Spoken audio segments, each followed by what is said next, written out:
Now then, welcome along to the Huddle Breakdown, the podcast that looks at the stats, XG, and performance of Celtic FC. Celtic are now 4 games without a win, the first time that has happened since the year 2000. With 7 wins from 20 games, it really has been an abysmal couple of months. Before we get stuck into the games against the unbeatable Livingston, we made a group decision not to discuss Neil Lennon's press conference from last week. The less said about that, the better. And instead, we're going to let the football pass the judgment on him, and the last two performances can say a lot more than we ever could. Juco James and Alan Morrison, hello. Howdy. Hello, hello. So, unbeatable Livingston, 10 games unbeaten in the league, and Celtic just cannot seem to get the better of that damn Livingston. 0-0 against Celtic in Celtic Park. Pretty dismal display. Just watching that, I was banging my head off the wall. It was really, really like impossibly bad to describe. I think that's fair. I would struggle to refute that with any data, I'll be honest with you. And listen, some people might think, why are you talking about the 0-0? It was a very different set of circumstances, a very different team, etc. But I think it's important to really be honest with ourselves about where Celtic are at the moment. And, also in adversity is really where you do earn your money as a coach, as a manager, in terms of how did Celtic deal with the adversity of losing all those players. Something I don't have a lot of sympathy with, obviously, because of the circumstances, but also because, at the end of the day, the team that was on that pitch and the players that were available are vastly superior to the resources of a club like Livingston and virtually all the rest of the league as well. So, Celtic should have been able to put up a decent showing in that game. But yeah, Livingston, what an enigma, right? I mean, they got an ex-con manager. I mean, that guy, he did serious time for serious crime, by the way. And, he got into football as a volunteer. He's never managed a professional club in his life and is now unbeaten. And fielded two completely different teams against Celtic using completely different systems. And although James will cover the 2-2 game from last night, but absolutely got the better of Celtic in the 0-0 game. I mean, just the bold expected goals. I think it was 0.79 to Celtic versus 1.2, so a differential of just over 0.4 in Livingston's favour for that 0-0. Now, to put that into context, if you look at last season, when obviously Celtic won the league, Celtic's average expected goals for and against in home games in the SPFL was over 3 goals for and 0.64 against. That differential of 2.4 is massive. But that's the standard that Celtic normally, last season hit against all SPFL opposition. And a variance of 2.4 in expected goals is actually, in most cases, enough to mitigate against odd things happening, like a sending off or a dodgy penalty decision or what have you. With a 2.4 expected goals differential, you're going to win pretty much nearly all your games. So to go from that kind of differential to we're actually, the differential this season is actually just about 1, but now to go to a minus against a team like Livingston is in itself poor. But really, if you look at some of the other sort of stats from the game, and just the extent to which Livingston were allowed to play exactly the way that they wanted to play, which those of us probably not Enda, but those of us that are old enough to remember, the Harry Bassett Wimbledon team from the late 80s, early 90s, and they won the cup in 88. Dennis Wise, Vinnie Jones, Sanchez, and Eric Young, and all those kind of guys. That's pretty much how Wimbledon played, to be honest. It's get into positions on the field where you can launch balls into the box, and then you really see what happens, right? And if you're imposing yourself physically, then you've got a chance. They had 21 touches in the box. Only Lille and Sparta have had higher than that in any game Celtic have played this season. Yeah, they actually had 10 passes into the danger zone. The danger zone being that corridor from the goal out to the edge of the penalty box, which is a good place to have the ball to get into scoring opportunities. 10 passes into the danger zone is the highest any club has achieved against Celtic. They won 69 aerial challenges. Now remember, their front three was no more than 5'6", right? We weren't playing against John Fashanu here, or even Lyndon Dykes. You were playing against Scott Robinson, and I'll come on to Scott Robinson in a minute, because to compare Robinson's performance as a midfielder playing as a striker with Rogic's performance as a midfielder playing as a striker is pretty telling. So with a front three who, very similar in stature to Celtic's front three in terms of physicality and size, they managed to absolutely impose themselves on the game. Scott Robinson actually won a header in the 6-yard box from a set play. I mean, that's ridiculous. He's literally 5'6". So, and they didn't do this through obviously silky football, right? They completed, I think, 26 passes, taking players out of the game, fourth lowest of any game this season. They weren't bothered. They were just lumping the ball forward. They gave away 120 passes. They just wanted to, basically, they wanted to, get themselves into a position where Celtic were forced to clear the ball out, and they could then get a throw in. And then the lad on the left, especially, what was his name? Leo DiCaprio, they had, the guy with the ponytail, was just launching balls into the box. And actually, they had, what was it now? I'm just struggling to see. The number of throw-ins they had, 37 throw-in passes, is 10 more than any other team has achieved. And most of those were in Celtic's half. So they absolutely imposed themselves on Celtic. Celtic cleared the ball 42 times. Now, you might think clearances is like, what a boring stat that is. Clearances, what does that tell you? In this context, it tells you quite a lot. A clearance, to me, is a proxy for you're putting a team under pressure. You're putting a team under pressure. They're not passing the ball out from the back. They're just lumping it out, right? It's not and I'm going to try and find you. It's literally, I've got the ball and I'm just hoofing it just to get out the danger zone. That's generally that's how I would classify a clearance, and that's how I judge it. Average for Celtic last season would have been 16 clearances a game. This season it's gone up to 20, 42 clearances. And that what that shows is two things. One is the amount of pressure that Livingston were applying to the Celtic back line, the high press. And then the second is, Celtic's inability to play out from the back and to actually resist that pressure and actually break that initial line and get the ball into McGregor and Turnbull, who the only control Celtic ever had in that game was when McGregor and Turnbull were on the ball.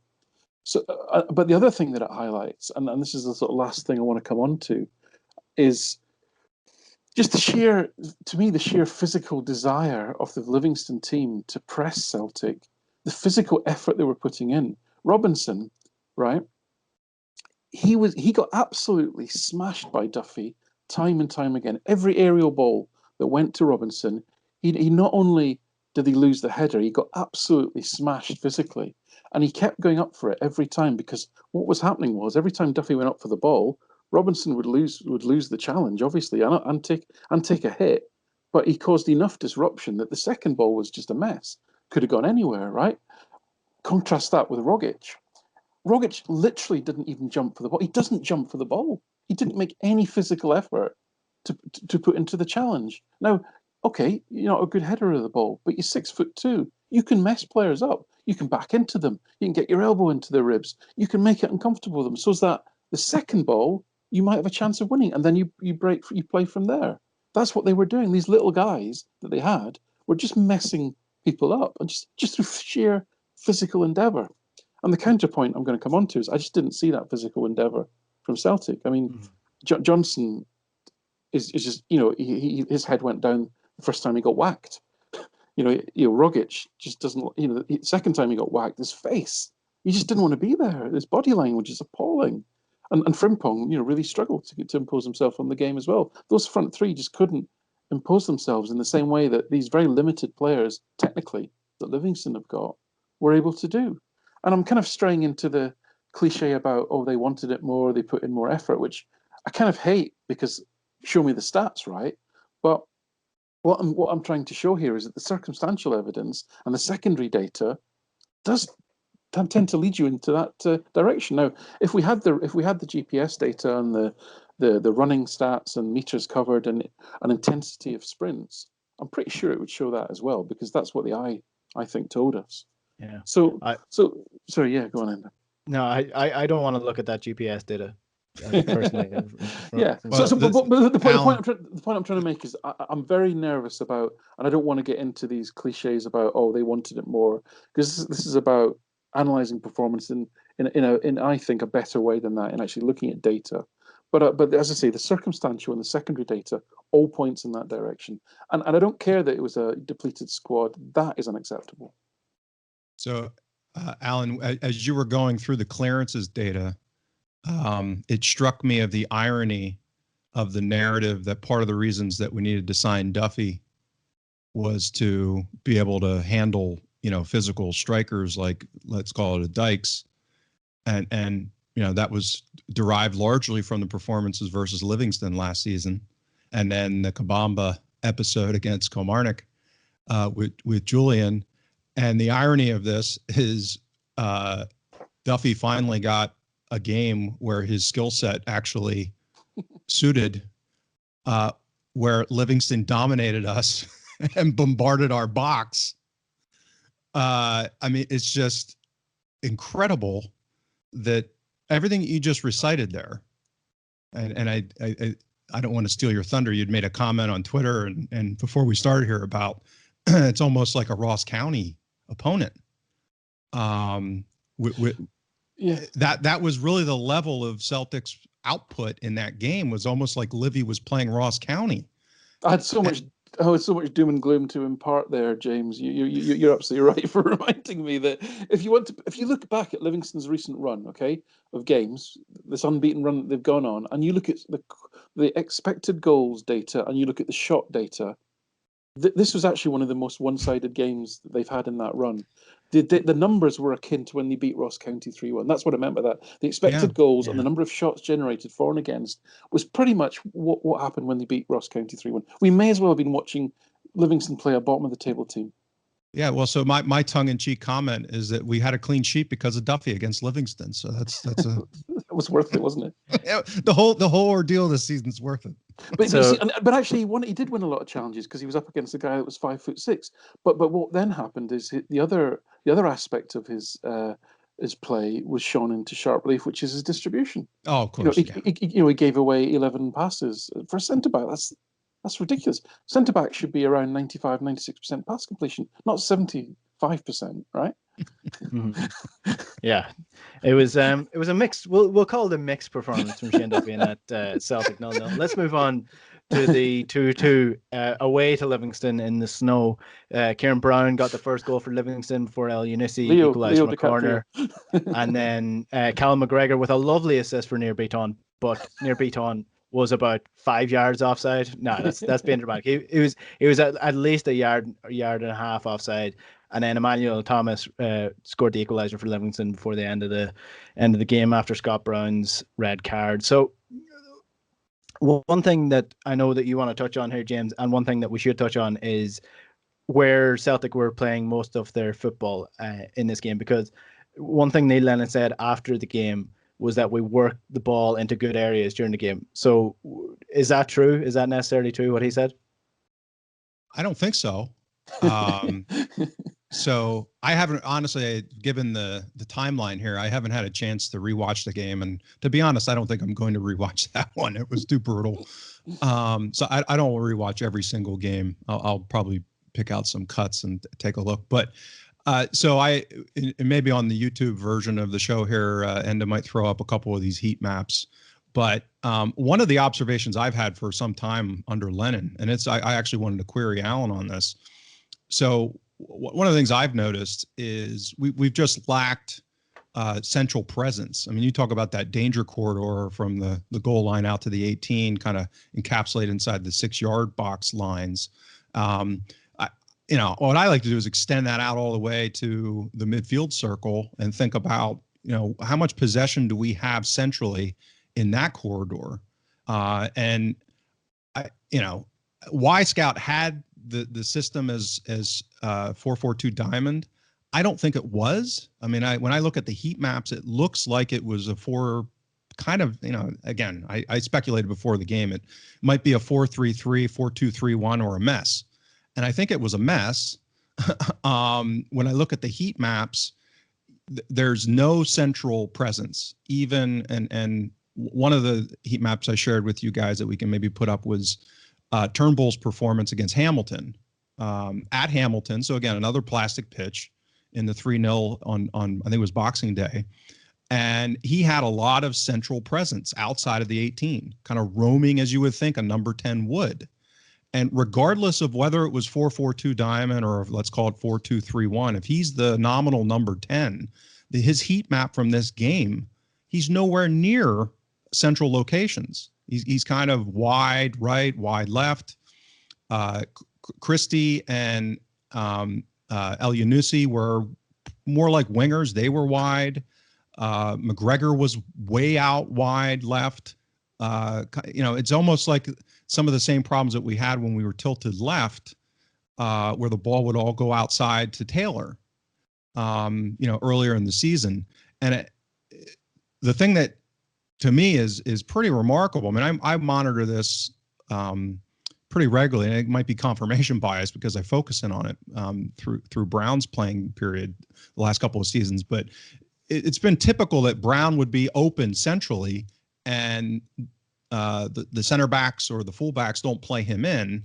And from a risk reward perspective, that might be a smart decision because usually Brown doesn't do much with the ball centrally other than just kind of pass it sideways or back again. Soro's not that. And when I watch Soro move to get open into space, he's pretty regularly in space, where if you play him in, he can do something, either beat someone on the dribble, distribute the ball, not backwards.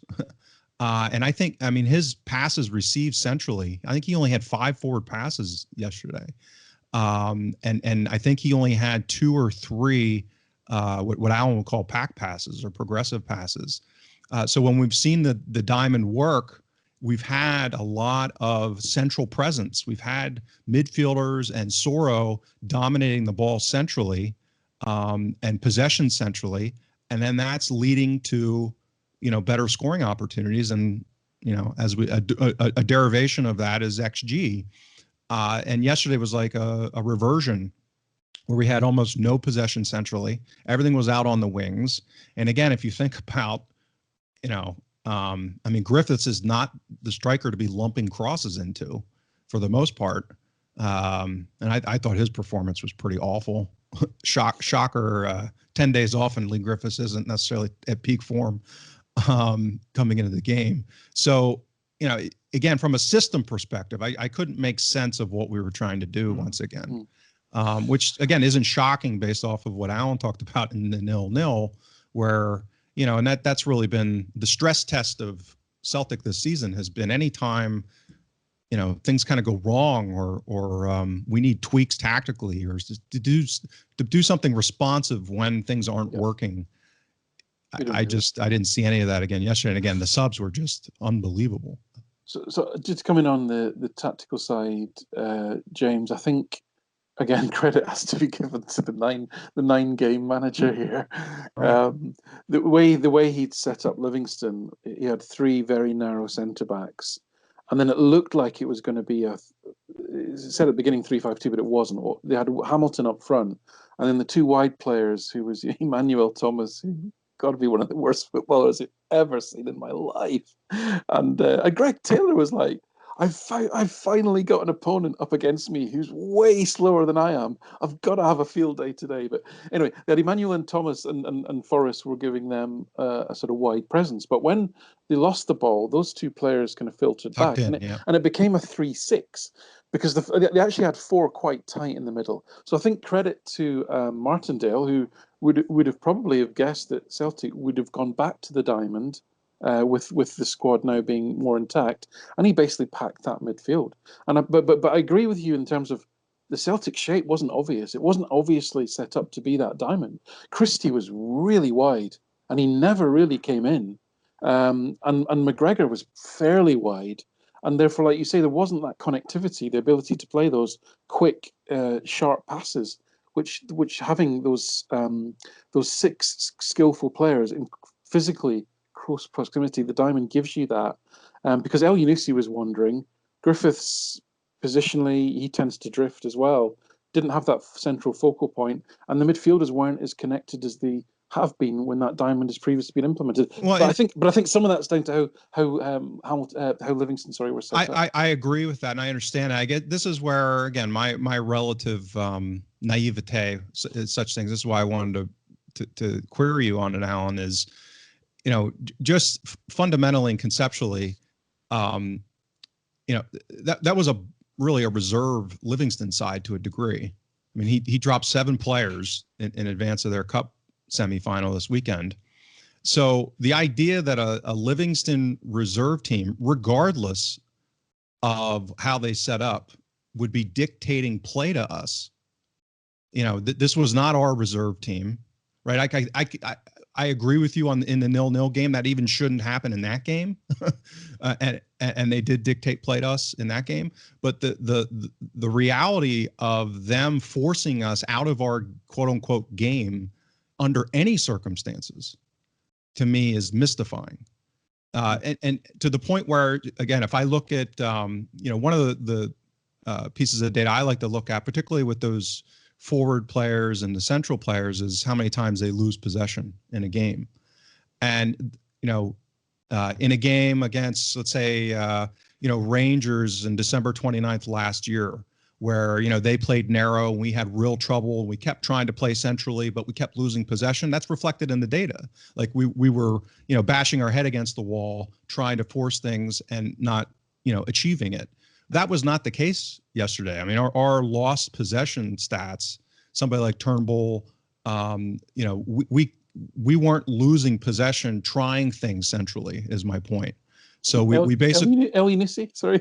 Well, yeah, right, to a degree, and he's the only player other than Griffiths, and Griffiths was largely a ghost. I mean, he hardly touched the ball in open play. Elyounoussi was the only one that had some central presence. If you look at his heat maps, it wasn't a lot, but kind of the same area that he usually gets into, which has always been the issue with him and Edouard, in that kind of left half space outside the 18. So I've done 20 minutes of the game in terms of capturing data, so not representative of the whole game, obviously. But what struck me about Elyounoussi was, some of his real key attributes were in real obvious, in the sense of, he's combative. Him and Christie have got the best challenge win rates amongst all the midfielders, apart from the defensive ones. So that was in evidence. And he was available. He was open, right? He was available for forward passes. It's just that when he got the ball, he just gave it away. In 20 minutes, he'd given the ball away in the final third 6 times. Yeah. And then he had that moment when Griffiths was open, and he just had to shuffle it left to Griffiths. Literally, just not dwell on it, and he kind of butchered that opportunity as well. So it's such a mixed bag. He's combative, he gets into great positions, his movement's good, he's open. Incredible finisher. That goal was what an amazing finish. When he finished, yeah, agreed. Yeah. But he just is Anthony Stokes level decision making on the ball sometimes in the final third is just gives it away so many times.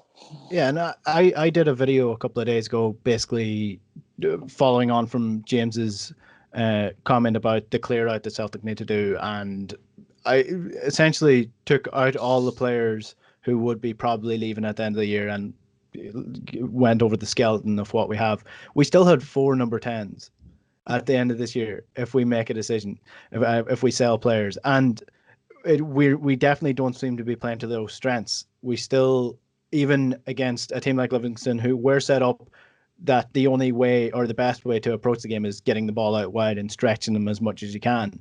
But even in the games that we're not playing against Livingston, when teams are there for the taking in the midfield, we still don't play through the centre, even though we have the best number 10s in the league.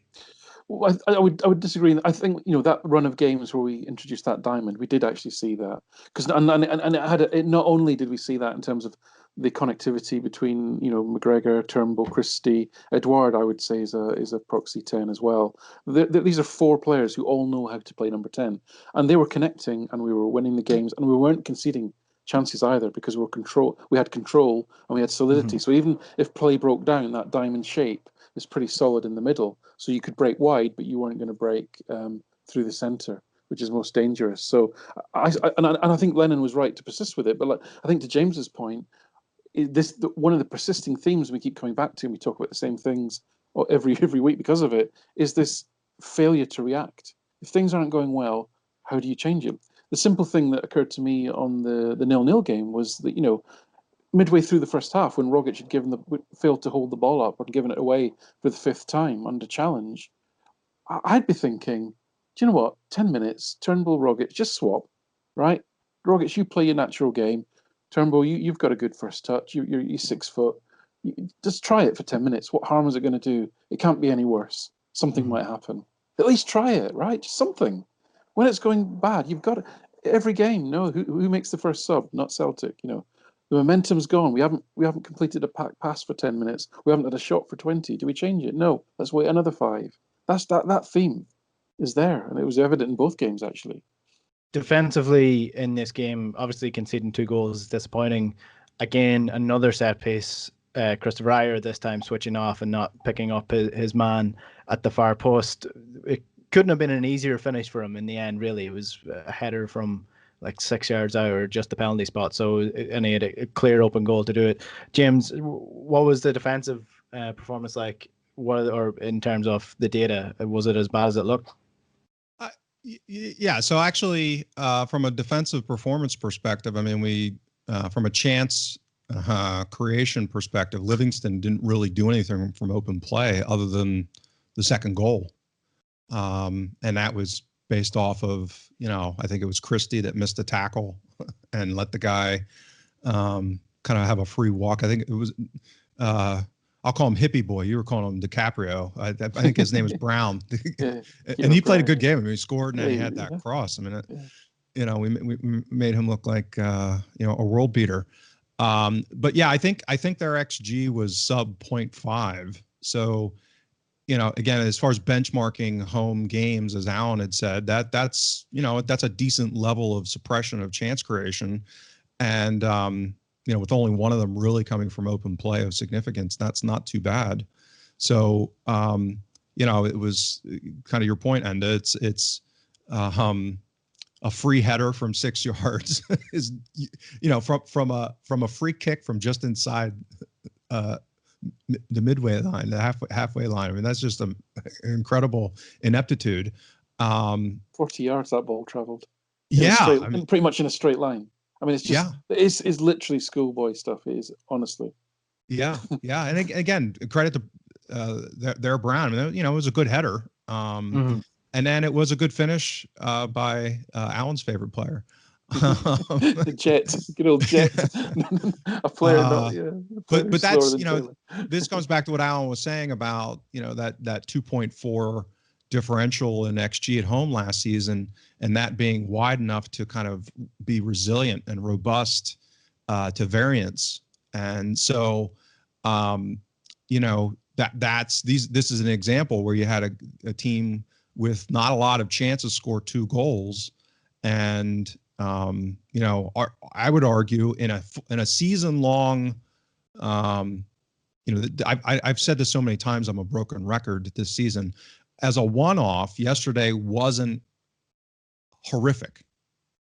To have a 1.2 XG differential and get a draw at Livingston, given their form, where they're at in the league table, we weren't going to go 38-0 this season, most likely, with no draws. So in the grand scheme of things, yesterday's, as a one-off is not, a horrific development. It's contextually, given everything else, that's where, the things stack up and pile up, and it's a confirmation bias thing where you just say, because we've given up so many free kicks this season, and this was a horrific one where Ajer just let a guy go. You're going to give up goals in the season. You're going to have games against inferior opponents where they don't create a lot of chances and score a couple of goals. Yeah, but those individual mistakes, like you say, will happen. Tom Boyd made an interesting point on the Celtic TV commentary. He said that, in his day, before they changed the offside interpretation, you would literally drop off the player that you were marking just as the ball came in. So you give yourself that moment, that millisecond to react to whatever happened. You can't do that now because they can stand offside and then come onto an onside position. So it makes it a more confusing picture. And I get that. If you actually watch the goal carefully, Brown has got himself between Ayer and El Younousi on the back post. And Brown actually, Ayer makes a gesture to El Younousi. And I don't know whether he's telling El Younousi to pick Brown up or not. But given the amount of traffic in front of Ayer, I would have thought it would have been Ayer's job to pick up one of the three centre-backs, really. El Younousi, whatever Ayer said to him, did nothing. Well, there's no language excuse there. They're both Norwegian, so we're not. Well, there you go. Good point. But Ayer has his back to Brown as the ball comes in. Now we can stress every single goal, and I'm just pointing that out because that you can look at it to that detail if you want to. But I come back to if individual players make mistakes throughout a season, you sort of go, well, that has happened. That's football. That happens. It's normal. But when it happens every single game, every single week, and it happens multiple times during a game, that's not individual players. Okay, that's a fundamental failure to have a system and a communication protocol and a framework that everyone understands and knows their jobs. It's fundamental. Yeah. Sorry, I was go just ahead, going to Jim. say, and I'm going to steal your thunder here and raise a topic. You may maybe have it next as a bullet point, but the substitutions then were just incredible. The idea of, we really needed a goal, and to take Ayer off and leave Duffy on. I could get the theory of bringing Frimpong on, but the fact that it was Ayer that came off and not Duffy, and again, I don't have any problem with bringing Soro off. And this comes back to a conversation that Alan and I have had for ages, which is, when we're against inferior teams, I still don't necessarily even think there's a requirement to have a quote unquote Soro in the game, meaning that, that shielding defensive midfielder, particularly when we're chasing a goal. So to then double that down and to have an inferior shielding midfielder come on for your shielding midfielder, and why you don't drop McGregor into that role and put on a more attacking player as whether it's Henderson, whether it's, obviously in Cham, rumored to be the player out with COVID potentially. Again, that doesn't make any sense to me. I get there's an argument from the start of the game as to whether you want to take that risk. And I think there's, room for honest debate on that, but particularly away at Livingston versus home. But, within that context of having 15 minutes to go or 12 minutes to go or whatever it was, and needing a goal to make those subs that way, I just, wow. Well, Ayer actually had a pretty good chance in the first half as well, and it shows you he makes those bursting runs into the box. Shane Duffy doesn't, and Ayer has the ability, football-wise, to take those chances. He didn't on that occasion. I know Stephen Kenneth on Twitter did get in touch with us talking about the subs, and he was in agreement. They were just baffling from the night before. One thing on your point about Soro, I completely agree, because if you think about the way Livingston play, they're not playing through the centre. You don't need that cover there. And what you can do is you can replace Soro, like you're saying, with a ball-playing midfielder, and you can drag them out of position by playing the ball through the middle. That's how you get your advantage in midfield, not by spreading the ball wide. If that's not working, you put a ball-playing midfielder into the middle and you play little triangles, drag them inwards, then you go outwards and they're out of position. It's really basic stuff. It really is. And it's baffling to me that nobody has seen this. Or if they're seeing it, they're not acting on it. There's a piece I know I keep promising to do this now, and I will do it, around the analysis of substitutions, from a statistical perspective in terms of the timing and the impact, because Sky Sports flashed up that stat last night about Celtic have scored 10 goals from substitutes this season, and immediately everyone will go, well, Celtic are really effective at making substitutions, which is such a bad use of data, right? And it's akin to me of flashing up the data that says, the goalkeeper for Sheffield United has made 10 saves in a game. Yeah. It's like, he plays for the worst team. Right? Can I just interrupt you there, Alan? Because I've been in the production room for a TV production of a football match for Champions League, and literally what that is Celtic are making a sub. It's 80 minutes in. The director of the football says to the producer, we need to find out how many goals Celtic have scored from substitutions. Yep. The researcher who's getting paid £10 an hour to be there is frantically searching on Transfer Market or wherever search engine they use. It's not them analyzing at all. It is just them. All right, we need to find this out really quickly. But the more serious point is, like, number one, Celtic, even this season, score more goals than every other team. So they're going to have more goals from subs. Number two, they've probably got the better subs than any other team this season. What I want to look at is to what extent, substitutions change or don't change games. And the methodology, I think, probably needs some thought. But what I'm thinking is, what was the kind of XG pattern before the substitution? What was it after? What was there, or what was the chance creation pattern before and after? Did that substitution actually make a positive or negative change? Because in my notes that I take when I'm watching these games the second time, I've noted so many times where. And this is what I used to do when I was in grassroots football and in teams that have helped out as well. Is one of the value adds I feel I gave was what I could sense when, I guess you'd call it, when momentum had swung, or when things maybe slowed down, when things had gone quiet, when passes, you weren't breaking lines anymore, or it just looked like there was a couple of weaknesses appearing defensively and things were perhaps turning and you hadn't been in trouble before, but now you're looking like you might be. Rogers and actually I think his assistant Davis was fantastic at this. They could almost see a problem before it had materialized into a real issue, and they dealt with it by making changes. We don't do that, and it's absolutely glaring to me. But I need to find a way to statistically show that, because I'm absolutely sure it's the case. Well, when you do that piece, we will absolutely talk about that instead of talking about Celtic drawing with Livingston 2 games in a row, because that's vastly more interesting. It does make me sad when I watch the Premier League now and Brendan Rodgers is coaching Leicester to the top of the table for, albeit a night and a half, and then Kieran Tierney's already slotted in to be the best left back in the league. It just it's completely jealousy. But what can you do?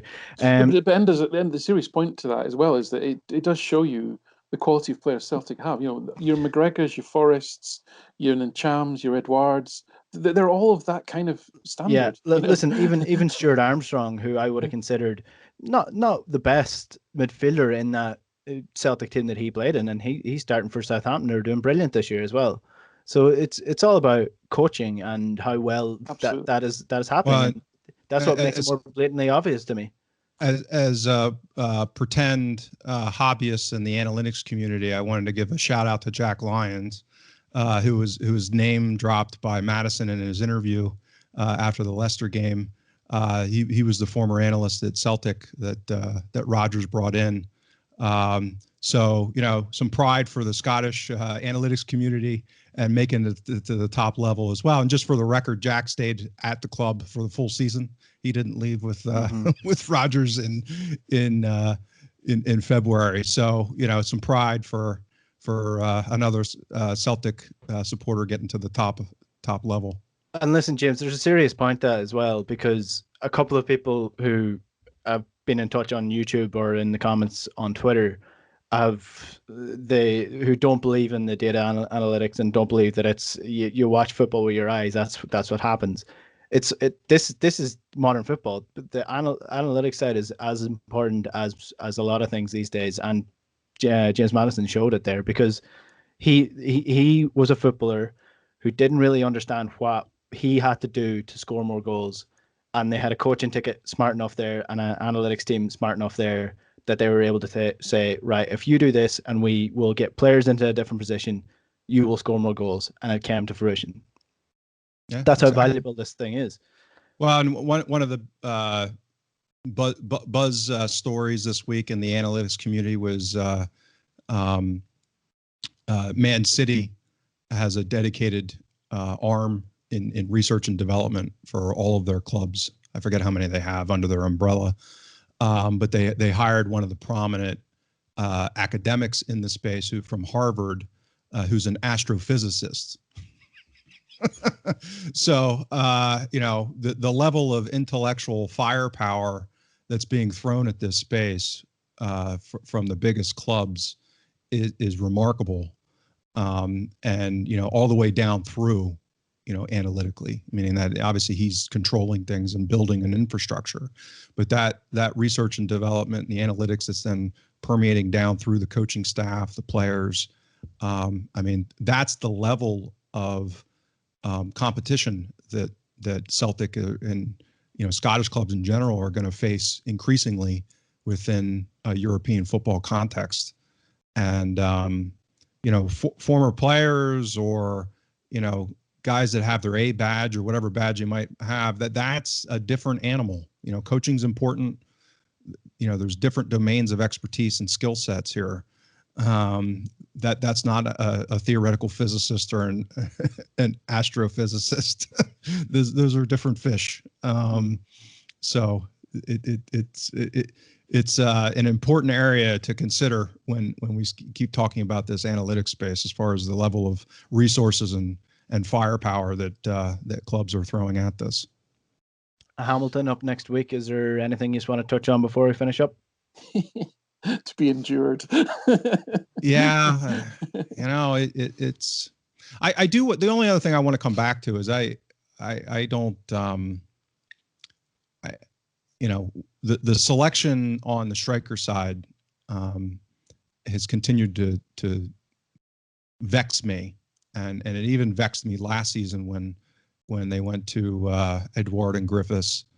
And I had a thesis, and I kind of stand by it at this point, that a lot of Griffiths' output was a derivative of the system and the quality of opponent last season. Meaning that I still am uncertain that that's some great partnership between Edouard and Griffiths.